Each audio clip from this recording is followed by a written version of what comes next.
Theological Seminary's Chapel Podcast.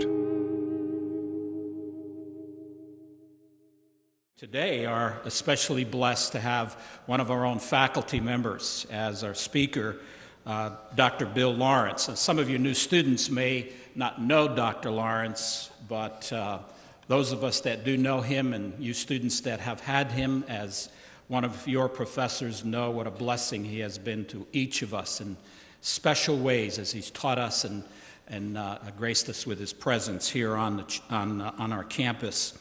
Dr. Lawrence is Senior Professor Emeritus of Bible Ministry, Pastoral Ministries, and Adjunct Professor for DMin Studies. He is also the founder and director of Leader Formation International. And Dr. Lawrence has served on our faculty for over 23 years. And it's a real delight to have him back. Bill is married to Lynna, and they have 3 boys, Kent, Joel, and Kyle. Let's give a warm DTS welcome to Dr. Bill Lawrence.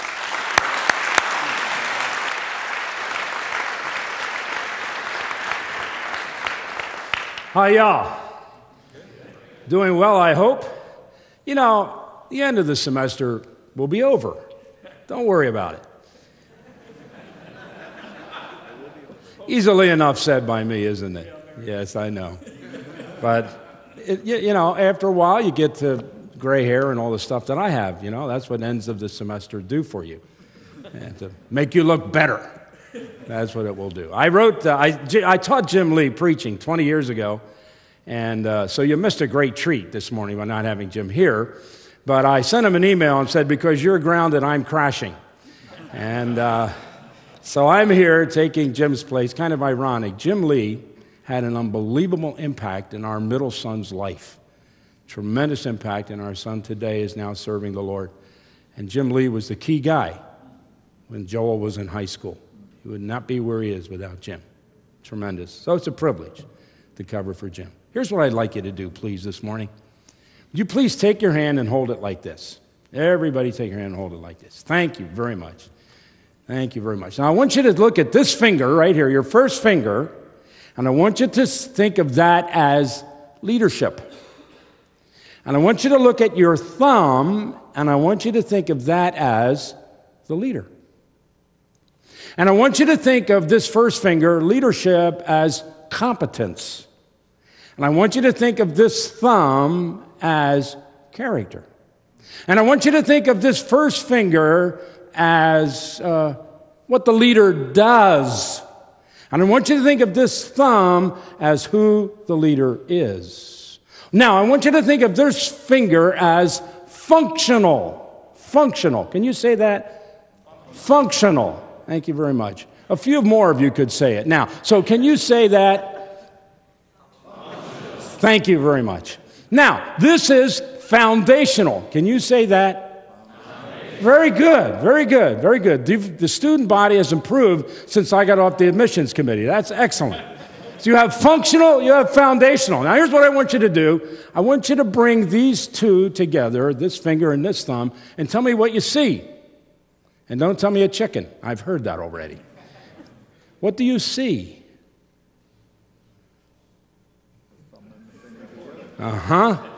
See your thumb and your finger brought together, yes.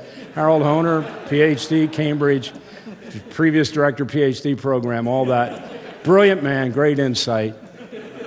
But then again, I am asking you this question, so what's that say about me? Now, what is this? Functional. And what is this? Foundational. What do you see? The functional is longer than the foundational. Do you see that? Isn't that fascinating? You know what? That means that what a leader does far exceeds who the leader is. And that creates problems. Because you see, what's going to happen is this. Leader collapse. You know, that's what happens when you build a skyscraper on the foundation for a chicken coop. Kind of teeters a little bit, doesn't it? So let me tell you what we do. And we all do this. You're doing it right now. We take this character and we wrap it up in our accomplishments, And we come on campus and say, "Hi, my name is Bill Lawrence, and I'm a graduate of Dallas Theological Seminary. And I've been on this faculty 23 and a half years full-time, and they couldn't stand me anymore, so they farmed me out. So I'm finishing 26 and a half years of association as a professor with Dallas Theological Seminary." Well, you say to me, "Hi, my name is," and I've been around the world a little bit too, pleased to meet you. You go to any pastor's conference, ministry conference, you know what everybody's doing? Going around the world, pleased to meet you. That's what you did your first day in this room in orientation. Pleased to meet you. You know what this is? This is close-handed leadership.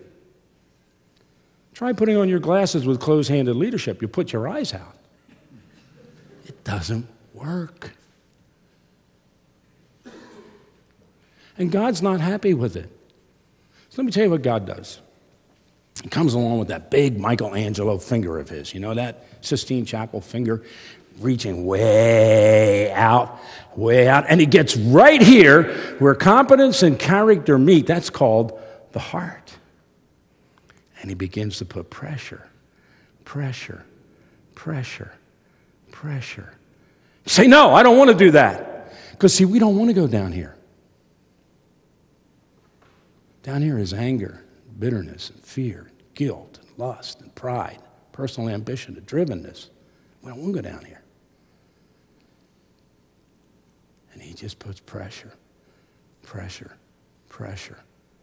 If we fight enough, he'll walk away.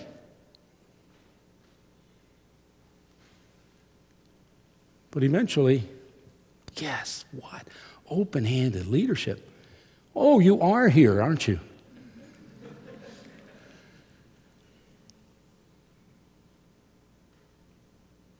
And you know what this is?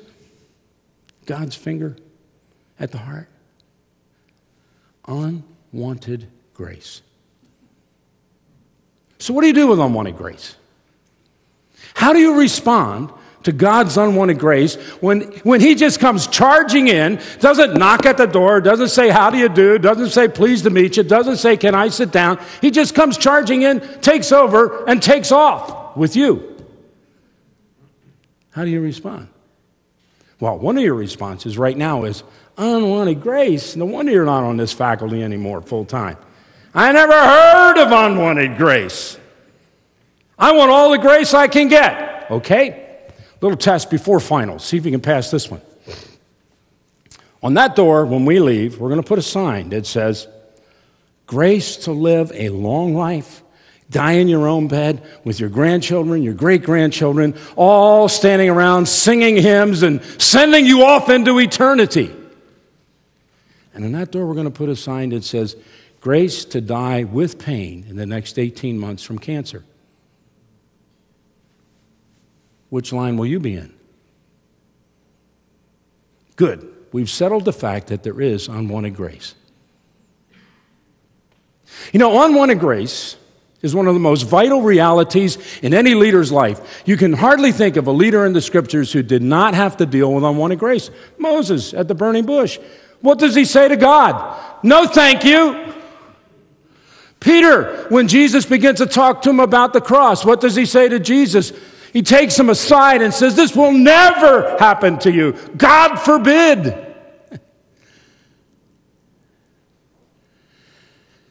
And then there's the prophet of unwanted grace, Jonah. Come with me to Jonah 1, verse 1. Let's look at unwanted grace. It starts very simply, where we discover that God sends unwanted grace. The word of the Lord came to Jonah, the son of Amittai. It's very simple. We don't know where he heard it, how he got it. We don't know if he sensed it, heard it, read it in the sky, thought of it plowing a field. We have no idea where it came from. We just know literally the word of the Lord was, just like that. The word of the Lord, Yahweh. The grace God, the initiative-taking, making God shows up, suddenly shows up. And it comes as an immense privilege. What a privilege it was. Jonah was one of 16 men in all the Bible to be a prophet in the sense that he was a prophet. In all of history, one of 16 men. Unbelievable privilege. Jonah discovered, though, that this unwanted grace came as an intrusion into his life. You see, Jonah was a successful prophet. I mean, he was a prophet of success. He was the prosperity gospel of the Old Testament. Because you may remember from 2 Corinthians 14:25, Jonah prophesied that Jeroboam II would extend the borders of his kingdom. Well, to extend the borders of the kingdom meant political influence, military influence, economic influence, prosperity for his people. This is no Jeremiah weeping. This is no Isaiah saying, how long? This is no Joel saying, I will wait until you change your mind or explain it to me. This is the prophet who, he had the good life. And God comes along with an intrusion. Now, the intrusion is an opportunity, if you will look at verse 2. Arise, the text says. Arise, action. Let's go, Jonah. So just suppose, God comes crashing into your life, and you're just living your normal life, and he suddenly walks up to you, comes into your heart, your life, and he says, arise, action, get up, get going. And then he gives them direction to Nineveh, the great city. And then he gives them motivation. Cry out against it because their wickedness has come up to me. That was very interesting. Nineveh, as perhaps you know, was about 550 miles from Samaria, where Jonah lived. Nineveh was a city of over 500,000 people, and Nineveh was the cruel empire of the ancient world. They dreamed up deportation. They were the ones who used the salt shaker method, the salt and pepper kind of approach of moving people from their natural places to another place and mixing it all up, mixing the cultures all up, forcing them to adjust and change. That was what the Assyrians did.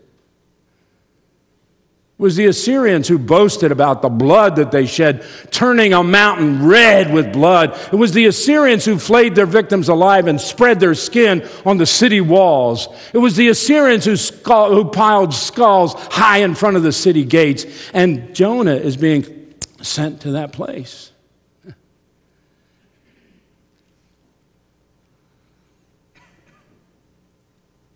He didn't want this. Now, he knew all of that.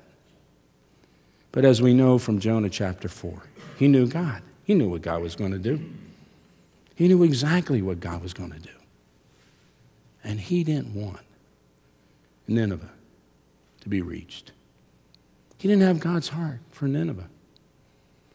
Fascinating that at this particular period of time, Nineveh was in a place of downward slope in its history. They had a couple of plagues, and they had a total eclipse, and all of that symbolized for them evil and weakness, and they were afraid, and Jonah just wanted to leave them alone and forget about it. His perspective was, I don't want them to have the grace of God in their lives. But God sent unwanted grace to Jonah. But he sent it to an unresponsive heart. It is so essential to understand this. Because sooner or later you're going to fail. You're going to hit a wall. You're going to end up where I've ended up at times in my life. The deep sense of failure and confusion. Going way back to when we planted a church in San Jose, and my mentor, Ray Stedman, sent me an invitation to teach a nation. 4 years out of seminary, go to the Philippines, be part of a team speaking all over that country, teaching them principles of Ephesians 4 when I didn't even begin to understand them. Ray was an optimist. How many of you never heard of Ray Stedman? You're missing your education. DiscoveryCenter.org. Discovery. Just type it in. Go read Ray Stedman. the greatest men I ever met. And I felt like I failed.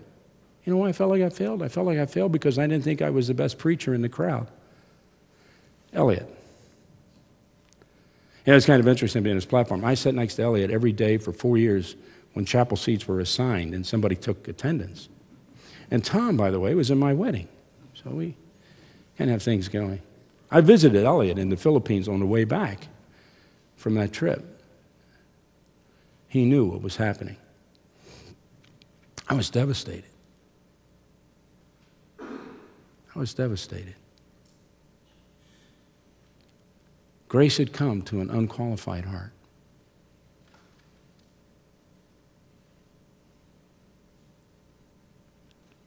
It's fascinating what happens here to this unqualified man. The first thing we see, of course, is that he's an unresponsive man. He's got a self-centered heart in verse 3. And it's one of the most important things to notice. I know that you've taken either Prof or Mark Bailey in Bible study methods, so you are keenly aware that the first word in verse 3 is but. Simple little observation. You're also keenly aware that when you're dealing with God, but is not a good word with which to begin a thought. But Jonah rose up. Oh, he's doing exactly what God told him to do. He said, arise. Jonah rose up. Okay. He didn't exactly go to Nineveh. He rose up to flee to Tarshish from the presence of the Lord. So he went down to Joppa, found a ship which was going to Tarshish, paid the fare, and went down into it to go with them to Tarshish. I guess he's going to Tarshish. One gets that impression. And he wants to get from the presence of the Lord. That word found is kind of an interesting word. It has with it the idea of making a find.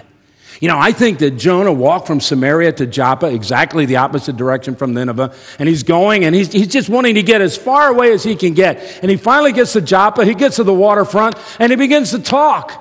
And then he wants to get out of here. He's done. He's through. He doesn't want anything to do with this God, Elohim anymore, Adonai. He's done. Where's a ship that's gone as far away as we can go? Oh, there's one just leaving now for Tarshish. Tarshish, where's that? Well, that's in Spain. That wasn't the end of the world. I mean, it wasn't where you could see the end of the world in Jonah's mind. It was the end of the world. Very fascinating, isn't it? That this self-centered man refuses to receive unwanted grace. What is this unwanted grace? Sometimes it's very difficult things that are overwhelming for us, but sometimes it's huge, challenging things that are overwhelming for us. Moses was offered the greatest leadership opportunity in history and said, very politely, no thank you.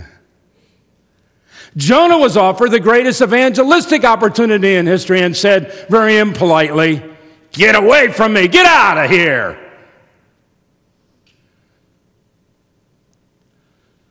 Unwanted grace occurs when God comes calling and gives you something you cannot do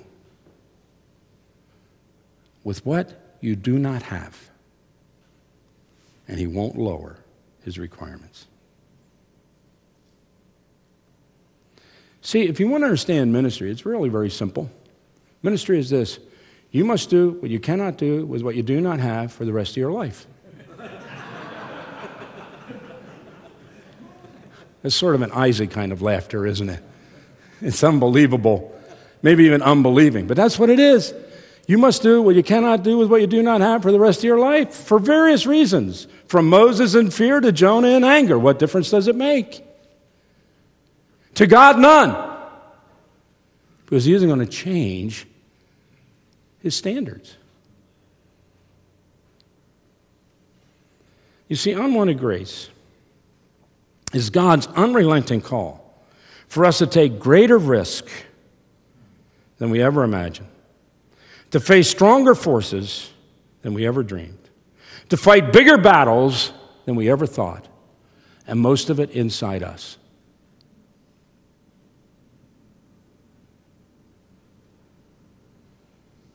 The opposition of the world pales compared to the opposition that rests in us. The fear, the pride, the demand for control. And God is going to take us where we don't want to go, right down here. Right down into those places where we built those deep walls to protect ourselves from those memories, from that fear, from that anger, from that rejection, from all of those factors. All of those factors, my friends. God is going to take you right there. Because until you enter into that kind of death, you'll never know what resurrection is all about. Well, we need to make another observation, and that is that unwanted grace came to an unqualified heart. Let me expand on that. I mentioned that already. Let me expand on that. If you think anybody's qualified, you think Jonah is. I mean, after all, he's a prophet. He's a proven prophet. He's a successful prophet. And look at verse 1. The word of the Lord came to Jonah, dove, the son of Amittai, truth. Dove, the son of truth. There's the Holy Spirit. If he's qualified, look, let's get it straight.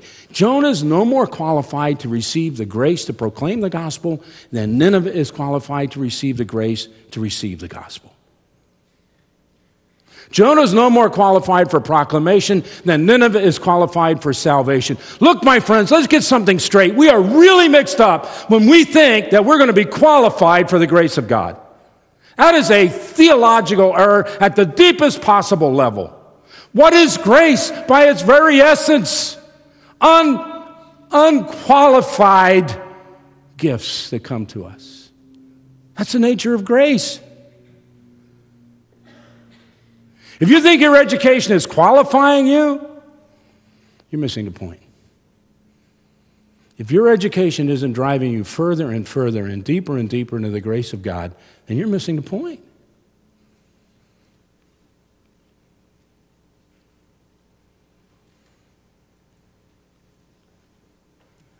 What is this faculty trying to do to you with all these assignments and all these demands? I'll tell you what this faculty is trying to do for you. It's trying to show you how unqualified you are for what you're trying to do. And this faculty is highly successful. Yes, Harold has confessed the sin up here that he said it in the plural. We're unqualified. Yeah, it's exactly right. How many days have I come here and taught in almost stark terror? Graduates would tell you that. They figured that out. Who's qualified? Who's qualified to stand up in front of you and speak, as it were, the oracle of God, as Peter puts it? Who's qualified to do that? Do you know that's the essence of preaching? That's the essence of proclamation. That's the essence of communication. We are the oracle of God.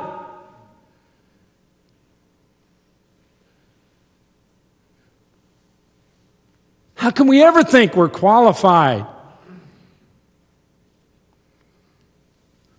There's one thing that will enable you to become qualified. I'll tell you what it is. Learn daily how utterly unqualified you are. And don't fight it. Because you can't win. Jonah, totally unqualified. What Jonah needed was to grow in God's heart. Let me tell you what unwanted grace always means in our lives. Unwanted grace always means death. The death of pride, the death of self-confidence, the death of self-reliance, the death of false hope. Always. Unwanted grace always means pride. Death to pride. Unwanted grace always takes us to a choice. Jonah or Jesus? Nevertheless, not my will, but yours.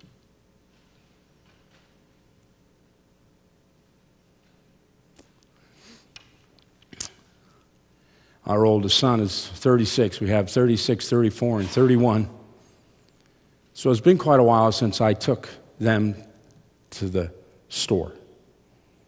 Fortunately, my wife chose not to come this morning, so I can tell this. because she would say, "When did you take them to the store?" But I did at least once, I remember. We've ever taken three kids to the store when they're about, 6, 4, and 3. You've had an experience. You know what happens. One of them reaches out for something, pulling. No, don't. You're going to pull that all down. You can't have that. And then the next one says, and now he's crying. The next one says, "Well, I need to go to the bathroom." "Oh, well, you just have to wait." And he's crying. And the next one just starts crying. That's all, just crying. If you've ever been there, you know what happens. You're in that supermarket, you have no idea where things are, and you're manically rushing around trying to find everything. And these kids are crying, and these ladies, these women are looking at you. And you know what they are thinking. Get those kids under control, man. And I'm thinking, lady, I would if I could. That reminds me of exactly how Jonah ends. The petulant prophet, having a temper tantrum, crying over his miserable weed. And God standing there simply saying to him, "Shouldn't I care?"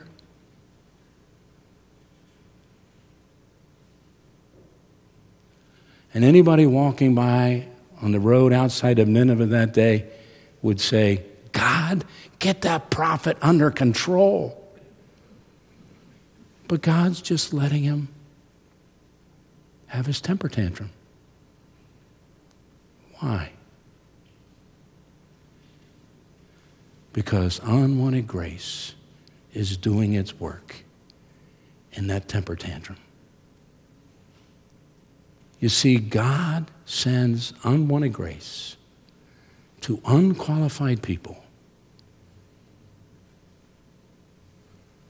to transform their hearts so they can do the work of his hand.